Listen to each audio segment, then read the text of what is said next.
Dans la nuit des temps, il y a longtemps, très longtemps, les couleurs n'existaient pas. Presque tout était gris, et ce qui n'était pas gris était noir. C'est ce qu'on a appelé la période grise du monde. Chaque matin, un magicien qui vivait en ce temps-là mettait la tête à la fenêtre pour contempler le paysage. Il me semble qu'il manque quelque chose à ce monde, dit-il un jour. On ne peut pas distinguer quand la pluie cesse de tomber et quand le soleil se met à briller. Le magicien descendait souvent l'escalier de sa cave sombre et grise. Là, pour oublier ce monde maussade, il s'amusait à faire des expériences magiques.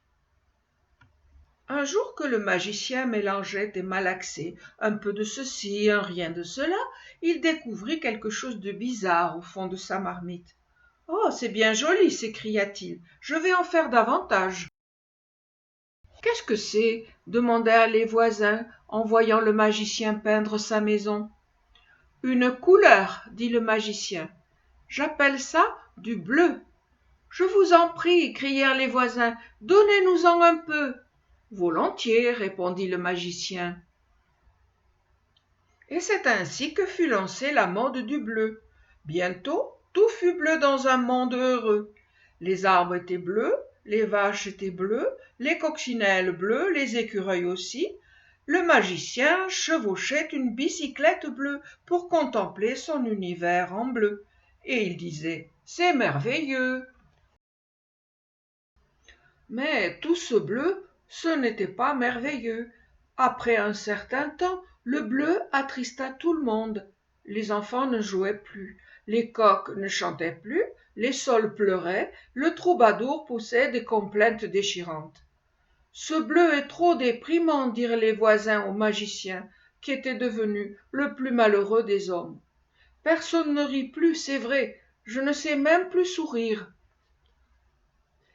« Il faut que je fasse quelque chose, » se dit le magicien, en descendant lourdement l'escalier de sa cave sombre et bleue. Alors il se mit à mélanger et à malaxer un peu de ceci, un rien de cela, et il découvrit bientôt quelque chose de nouveau au fond de sa marmite. « Ah, voilà qui est plus gai, s'écria-t-il, je vais en faire davantage. »« Qu'est-ce que c'est » demandèrent les voisins en voyant le magicien peindre sa palissade. « J'ai appelé cela du jaune, » dit le magicien. « Peut-on en avoir un peu » quémandèrent les voisins. « Bien sûr, » répondit le magicien. Et c'est ainsi que fut lancée la mode du jaune. Bientôt, tout fut jaune dans le monde. La rivière et la mer étaient jaunes comme le ciel, les cochons étaient jaunes, les écureuils aussi. Les perruques étaient comme les feuilles des arbres, jaunes comme papa, maman, petit Pierre et son chien. Chez l'arracheur de dents, on riait jaune. Le magicien galopait sur son cheval jaune pour explorer son univers en jaune, et il disait « C'est très réussi. » Mais tout ce jaune, ce n'était pas très réussi. Après un certain temps, le jaune éblouit tout le monde. On vivait les yeux fermés et les volets clos. On se cognait partout, dans les rues, sur les routes. Les oiseaux n'osaient plus voler. « Ce jaune est trop lumineux et trop aveuglant, dirent les voisins au magicien.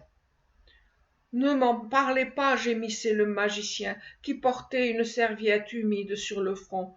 Tout le monde en a mal à la tête, et moi aussi. » Le magicien descendit donc en trébuchant l'escalier de sa cave sombre et jaune.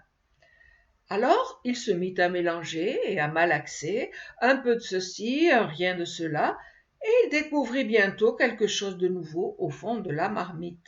« C'est magnifique » s'écria-t-il, « je vais en faire davantage. »« Comment appelez-vous ça » demandèrent les voisins en voyant le magicien peindre les fleurs de son jardin.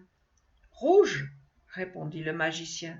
« On en voudrait bien aussi » implorèrent les voisins. « Tout de suite » dit le magicien. Et c'est ainsi que fut lancée la mode du rouge. Et bientôt tout fut rouge dans le monde. La rivière était rouge comme le ciel, Le lapin était rouge comme les canaris, le fromage était rouge, les glaces, les gâteaux, les chapeaux, les manteaux et l'écureuil aussi. Le chat était aussi rouge que les poissons.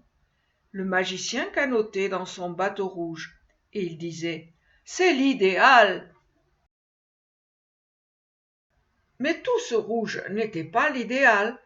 Après un certain temps, petits et grands voyaient tout en rouge, et le rouge leur montait à la tête, et comme chacun sait, la colère est mauvaise conseillère. Les petits devenaient méchants, ils se tiraient les cheveux ou se cassaient les dents. Les grands se faisaient la guerre, ils cassaient la vaisselle ou tiraient le canon. Chez le juge comme à la maison, on aurait dit un combat de coqs. Les voisins furieux prirent d'assaut la maison du magicien. « Cet horrible monde rouge, c'est vous qui l'avez fait !» Et ils lui lancèrent des pierres. Le magicien était rouge de colère. Il descendit furibond l'escalier de sa cave, sombre et rouge. Pendant des jours et des jours, il mélangea et malaxa. Il essaya toutes les formules magiques pour trouver une nouvelle couleur. Mais il ne put faire que du bleu et encore du bleu, du jaune et encore du jaune, du rouge et encore du rouge, jusqu'à ce que toutes les marmites fussent pleines à ras-bord. Les marmites étaient si pleines qu'elles débordèrent. Le bleu, le jaune et le rouge se mélangèrent, et ce fut un beau gâchis. Mais quand le magicien vit ce qui se passait, il s'écria « J'ai trouvé !» et il dansa fou de joie dans la cave. Le magicien mélangea le bleu et le rouge, et il fit une nouvelle couleur. Il mélangea le jaune et le bleu, et il fit une autre couleur. Il mélangea le jaune et le rouge, et il fit encore une autre couleur. « Hurrah !» s'écria-t-il, et il mélangea le rouge, le bleu et le jaune de différentes façons. « Regardez les belles choses que je viens d'inventer, dit le magicien quand il eut terminé. « Qu'est-ce que c'est ?» demandèrent les voisins. « Du violet, du vert, de l'oranger, dit le magicien. « Oh, on en a la tête qui tourne, crièrent les voisins. « Quelle couleur allons-nous choisir cette fois ?»« Il faut les employer toutes un peu à la fois, répondit le magicien. Les gens prirent toutes les couleurs que le magicien avait créées. Bientôt, chacune d'elles trouva sa place. Et après un moment, quand le magicien ouvrit sa fenêtre, il regarda et dit « C'est merveilleusement réussi et idéal. »